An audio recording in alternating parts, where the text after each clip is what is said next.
안녕하십니까? 원포인트 레슨의 마이크 윤입니다. 지금 미국도 또 여러 나라도 태풍의 피해를 받고 있는데 여러분들 사시는 곳에는 별로 피해가 없었으면 좋겠습니다. 그리고 혹시 수해를 입으신 분들은 빨리 회복돼서 평안하게 이렇게 하나님의 말씀을 함께 공부할 수 있었으면 좋겠습니다. 네, 이번 주 교과 공부 벌써 네 번째 주가 되었죠. 주의 주제는 연합의 비결입니다. 이제 아마 이번 기 전체 교과에 가장 중요하면서 본론 부분에 해당하는 내용이 이번 주에 나오지 않는가 그렇게 생각을 해볼 수 있겠습니다. 먼저 기억절을 읽도록 하겠습니다. 기억절은 에베소서 1장 9절과 10절의 말씀입니다. 그 뜻의 비밀을 우리에게 알리신 것이요 그의 기뻐하심을 따라 그리스도 안에서 때가 찬 경륜을 위하여 예정하신 것이니 하늘에 있는 것이나 땅에 있는 것이 다 그리스도 안에서 통일되게 하려 하심이니라. 자, 이번 교과에서 가장 중요한 내용은 바로 에베소서에 있는 말씀을 잘 이해하는 것입니다. 에베소서에 나와 있는 연합의 비결을 이해하는 것이 이번 주 교과의 핵심이라고 볼 수 있겠습니다. 자, 저는 원포인트 레슨이기 때문에 이 교과에 나오는 내용을 다 다루지 않습니다. 어떻게 하면 이 교과를 한 번에 일목요연하게 이해할 수 있을지를 다뤄드립니다. 자, 이번 교과를 이해할 수 있으려면은 가장 이번 교과의 내용을 관통하는 내용은 에베소서의 말씀과 사도행전 58장 승리한 교회라고 하는 장을 읽어보시면 이 교과의 내용이 지금 어디를 향하고 있는지, 그리고 우리가 이 교과를 공부하면서 반드시 놓치지 말아야 될 부분이 무엇인지를 정확하게 이해할 수 있으실 겁니다. 자, 그러면 에베소서의 내용이 무엇이냐? 에베소서는 교회론에 대해서 다루고 있고요. 거기 그리스도 안에서 하나됨에 대한 내용이 굉장히 잘 다뤄져 있는 책이 에베소서입니다. 그래서 기억절도 지금 에베소서에 대한 내용이 나와 있죠. 자, 에베소서는 옥중서신인데 에베소서의 내용의 핵심은 뭐냐면 염려와 갈등입니다. 바울이 무엇에 대해서 염려했고 어떤 갈등의 요소에 대해서 이 에베소서를 썼는지가 이해하는 것이 중요합니다. 에베소서는 여러분들이 잘 아시는 대로 아시아 지방에 있는 터키 남서부에 있는 이방 땅에 있는 도시에 바울이 개척한 교회라고 볼 수 있겠습니다. 이 교회는 바울이 한 3년 정도 목회를 한 지역이기 때문에 교인들하고 아주 우애가 깊었죠. 다른 선교지들하고 달리 에베소 교회인들하고는 상당히 인간적인 친분도 가까웠습니다. 그러자 바울이 그래서 로마에 잡혀가게 되자 에베소 교인들은 바울의 신변에 대해서 굉장히 큰 염려를 하게 됩니다. 그 이야기를 바울이 듣게 되죠. 그래서 바울이 자신에 대해서 염려하고 그래서 자신에게 안부를 묻는 사람들에게 대해서 염려할 필요가 없다. 나는 지금 이 로마 감옥에 있지만 하나님의 복음 안에서 잘 지내고 복음을 전파할 수 있어서 나는 오히려 행복하게 지내고 있다. 그렇게 하면서 에베소 교인들을 오히려 위로해주는 목적으로 이 에베소서를 썼다. 이렇게 볼 수 있겠습니다. 자, 그것은 이번 주 교과하고는 조금 상관이 없는 내용이고요. 그거보다 더 중요한 두 번째 에베소서의 내용이 갈등 부분입니다. 에베소 교회는 이방인들로 구성된 교회였기 때문에 바울이 굉장히 세심하게 다뤘고요. 초대교회 대부분의 이방인 교회, 또 초대교회 이방인 교회뿐만 아니라 초대교회를 가장 크게 둘로 나누는 문제는 갈등의 요소는 민족에 대한 것이었습니다. 즉 이방인과 유대인, 이방인 출신의 그리스도인과 유대인 출신의 그리스도인 간의 갈등이 이 초대교회의 가장 큰 문제였죠. 그래서 바울 서신의 내용을 들여다보면 갈라디아서나 로마서나 또 다른 서신들에 대해서도 이 문제에 대해서 계속적으로 언급하는 것을 볼 수 있습니다. 에베소 교인들은 바울이 이 이방인들도 하나님의 백성이고 그리스도인이라는 것을 교단 안에서 조직 핵심부들에게 설득력 있게 제시하던 바울이 감옥에 갇히게 되자 자신들이 이 갈등의 문제가 더 불거질 것에 대해서 염려하게 되었습니다. 다시 말하면 에베소 교인들은 바울 자신에 대해서도 염려했지만 바울이라고 하는 우리를 변호해 주던 교회 지도자가 로마 감옥에 구금돼 있으므로 자신들이 교회에서 바울이 있던 때랑 달리 천대를 받거나 오히려 그리스도 세계에서 밀림을 당하지 않을까 염려했던 배경이 있었다는 사실입니다.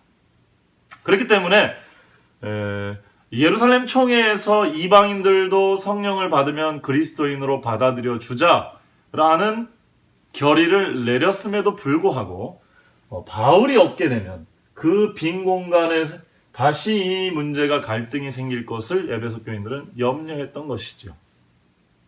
그래서 바울은 그것에 대해서 염려하는 에베소 교인들에게 다시 한번 그들이 염려할 필요가 없음에 대해서 그들이 자신감을 가질 것에 대해서 걱정하지 말라고 메시지를 보내야 될 필요가 있었습니다.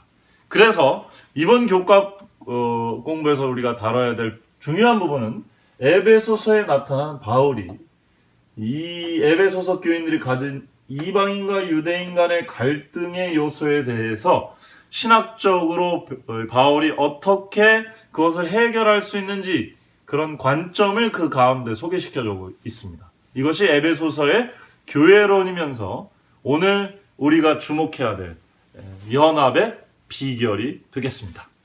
자, 이렇게 해서 에베소서는 정리를 했습니다.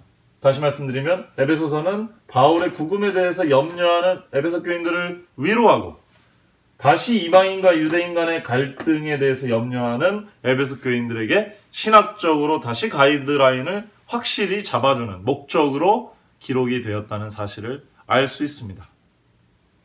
자, 그러면 왜 사도행전 58장 승리한 교회를 제가 읽어보도록 여러분들을 권하냐면 거기에 보면 중간에 에베소서를 인용해서 교회가 어떻게 그리스도 안에서 하나가 되는지에 대한 설명이 기록이 되어 있기 때문에 그렇습니다.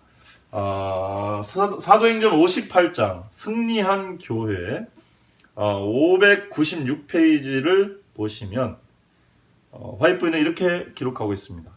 사도들은 유대와 이방 세계의 채석장에서 기초를 놓을 돌들을 채취하는 일에 수고하였다. 바울은 에베소에 있는 신도들에게 보내는 그의 편지에서 다음과 같이 말하였다. 이러면서 에베소서 2장 19절로 22절의 말씀을 해석합니다.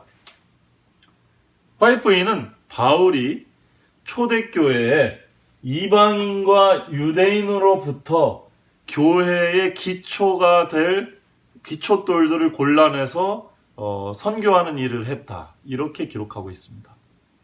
에베소서 2장 19절로 22절의 말씀을 인용한 화이트보이는 이 초대교회는 이방인들과 유대인들 속에서 하나님의 전을 지을 돌을 건져냈는데 그들 모두가 다 하나님의 권속이요 하나님이 거할 처소로서 같이 건물로 지어져 간다 라고 하는 가장 중요한 두 가지 비유를 들어서 이들이 하나님의 교회 안에 하나이다 라는 것을 설명하고 있습니다. 다시 쉽게 설명을 드리면 에베소 교회의 두 내용 중에 특히 갈등에 대한 내용을 다루는 부분에 있어서 화이트보이는 그것이 사도행전 마지막에 하나님의 교회는 이미 승리했는데 그 교회의 내용이 역사적으로 어땠는지를 설명하는 가운데 초대교회는 에베소서 2장에 나타난 말씀대로 그들이 이방인이든 유대인이든 상관없이 하나님의 한 권속이요 하나님의 하나의 건물로서 지어져 갔다. 그것이 승리한 하나님의 교회의 역사이다. 이렇게 설명을 했다는 것입니다. 예, 그렇습니다. 바울은 유대인 출신이었지만 이방인을 위해서 선교를 했죠. 그래서 이방인들도 성령을 받았고요. 성령을 받은 걸 보니까 이방인들도 하나님의 백성이요 하나님의 자녀임을 깨달았습니다. 그런데 바울이 그렇게 해서 교회들을 개척하고 하나님의 교회 안으로 다 들여보내놨는데 그 바울이 교도소에 갇히게 된 거예요. 바울 그런 사상과 그런 열정으로 이방인 성도들에게 한 교회로서 한 교인으로서 일을 하도록 그렇게 변호를 하던 바울이 잡혀가니까 에베소 교인들은 갑자기 불안했던 겁니다. 자신들은 이방인들인데 유대인 출신의 기독교인들이 권세를 부리면 어떡하지? 텃세를 부리면 어떡하지? 우리가 유대인 그리스도인들부터 분리가 되면 어떡하지? 걱정했던 것이죠. 바울은 거기에 대해서 걱정할 필요가 없다라고 말씀을 하면서 그 이야기를 화해 부인이 같이 인용을 합니다. 승리한 교회, 사도행전 58장 승리한 교회를 보면 이 교회의 역사에, 승리한 하나님의 집 역사에 이 건물에 마르틴 루터도 들어가고요. 칼빈도 들어갑니다. 웨슬리도 들어갈 것이고요. 종교개혁자들도 다 들어갑니다. 초대교회 종교 지도자들도 들어갈 뿐만 아니라 예수님의 12제자 사도들도 들어갈 뿐만 아니라 지금 현대 종교개혁자들도 다 포함이 되어 있습니다. 물론 저희도 여기에 포함이 되어 있죠. 이 말은 화이트 부인이 생각한 승리한 교회, 이 교회의 관점이 생각보다 굉장히 넓다라는 것을 의미합니다. 화이트 부인의 이 교회론이 왜 이렇게 넓을까요? 그것은 우리가 모두가 다 그리스도라고 하는 하나의 기초의 위에 터에 있기 때문에 그렇다. 이렇게 설명을 하고 있습니다. 자, 지금 루터를 따르는 루터교하고 재림교회가 한 교회에 속해 있나요? 분파적으로는 다릅니다. 칼빈을 따르는 장로교인들하고 재림교회는 분리가 되어 있습니다. 그러나 화이트부인은 칼빈은 하나님의 처소여 건물의 아주 중요한 그 부분을 차지하고 있는 사람으로 설명하고 있습니다. 그들도 하나님의 권속이요 하나님의 식구라고 설명을 하고 있습니다. 왜요? 그들 모두가 다 개인적으로 그리스도께 연결된 사람들이기 때문에 그렇습니다. 바울은 이런 설명을 통해서 에베소 교회 교인들에게 너네들이 지금 예수 그리스도와 연결되어 있지 않느냐? 예수 그리스도에게 성령의 영을 받지 않았느냐? 그러면 하나님의 자녀가 되었으니 이제는 너희들이 외인이요 이방인이요 손님이 아니라 하나님의 직접적인 식구가 된다. 그러므로 걱정하지 마라. 이렇게 말씀을 하고 있는 것입니다. 자, 두 번째 갈등은 에베소서에 나타난 두 번째 갈등은 이방인뿐만 아니라 온 천하 만물이 서로 그리스도 안에서 하나가 되게 하러 오셨다라는 말씀으로 이방인과 유대인의 갈등뿐만 아니라 온 천지 만물이 하나님 안에서 예수 그리스도의 사랑과 생명 안에서 하나임을, 한 식구임을 그리스도는 보여주셨다는 말씀을 통해서 갈등을 해결할 수 있는 보다 큰 세계관을 에베소서에서 바울은 설명해주고 있습니다. 그렇기 때문에 복음에 또 그리스도를 믿는 믿음에 웨슬리나 칼빈이나 마틴 루터나 또 많은 종교개혁자들이나 또 현재 예수 그리스도를 진심으로 따르고 있지만 우리랑 좀 다른 분파에서 믿는 사람들까지도 모두가 다 우리는 그리스도 안에서 하나이다. 하나가 될 수 있다. 그러므로 연합할 수 있다. 이런 결론에 이르게 되는 것입니다. 자, 물론 이번 교과에서 말하는 연합의 비결 중에 저희들의 품성적인 부분들도 많이 있습니다. 서로 용서하고 사랑하고 또 배려하고 따뜻한 말을 하고 또 지도자들을 잘 섬기고 이것은 에베소서 후반부에 나오는, 에베소서는 전반부에는 좀 이론적인, 이런 연합에 관련된 이론적인 부분을 설명을 한다면, 후반부는 그 연합이 어떻게 실제로 이루어질지에 대해서 이제 비결들이 좀 나오죠. 어떻게 해야 되는지. 그것은 사랑, 용서, 성령의 열매들이라고 생각하시면 되겠습니다. 바울이 에베소서를 쓴 가장 중요한 포인트는 무엇보다도 이 하나됨의 원리를 설명하는 2장과 3장 부분이 될 것이고요. 그 부분을 화이트보이는 승리한 교회라고 하면서 사도행전 58장에 자세히 설명을 하면서 이방인이든 유대인이든 하나님을 믿고 하나님의 영을 받은 하나님의 자녀가 된 사람은 모두가 직접적으로 하나님의 식구가 되는 것이고, 그들은 함께 하나님이 거할 처소로서, 건물로서 지어져 올라간다. 저희도 그 건물의 한 부분을 차지하는 사람들이다. 이렇게 말하고 있습니다. 이 건물은 예수님이 오실 때까지 계속 지어질 것입니다. 왜냐하면 우리는 계속 선교를 할 것이고 또 계속 확장되어 나갈 것입니다. 그래서 이 건물은 딱 멈춰버린, 끝나버린, 다 완성된 그런 건물이라기보단 살아있는 건물이고 하나의 유기적인 몸과 같다고 할 수 있습니다. 그래서 교회는 예수 그리스도의 몸이다. 건물로 말할 때는 이 건물의 기초를 예수 그리스도라고 본다면, 교회가 몸으로 비유될 때는 이 머리가 예수 그리스도다. 이렇게 비유가 될 수 있겠습니다. 이 뇌에서 혹은 신경에서 내리는 명령을 따라 온 몸이 조화롭게 움직이듯이 우리가 예수님의 말씀을 따르고 예수님을 사랑한다면 우리가 예수님 안에서 다 하나가 될 수 있다. 이런 뜻이 될 것 같습니다. 물론 여러 가지 방법론이 있습니다. 서로 하나가 되고 연합할 수 있는 것은 따뜻한 말을 하고 사랑을 품는 것입니다. 그러나 원리적으로 가장 중요한 것은 개인이 예수 그리스도께 연합하는 것입니다. 그러면 사랑과 용서의 정신이 들어오고요. 예수님을 만난 다른 사람을 형제요 자매라고 생각할 수밖에 없게 될 것이죠. 예수님을 통해 하나님의 자녀가 된 사람은, 하나님의 자녀가 되는 기쁨을 느끼는 사람은 하나님을 만난, 정말 하나님을 아버지로 부를 수 있는 심지어 다른 교파에 있더라도 영의 자식이 된 사람들을 형제요 자매로 부르게 될 것입니다. 그러면 그들 간에 서로 누가 낫다, 내가 더 잘났다, 네가 나쁘다 이렇게 싸우는 일이 없게 되겠죠.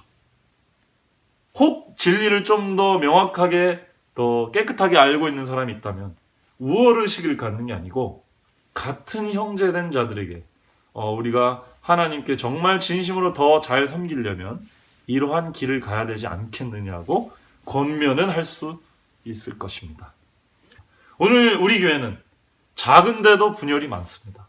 왜 이렇게 됐는지를 생각해 볼 때 우리가 정말 더 예수 그리스도께 가까이 모두가 다 가고 있는지, 예수 그리스도 하나로 우리가 서로를 받아주고 연합할 수 있는지 그걸 생각해 봐야 될 것 같고요. 그 부분을 위해서 함께 기도하고 또 어떻게 그렇게 할 수 있는지 논의하고 토론해 봤으면 참 좋겠습니다. 여러분 감사합니다. 오직 예수뿐이네. 오직 예수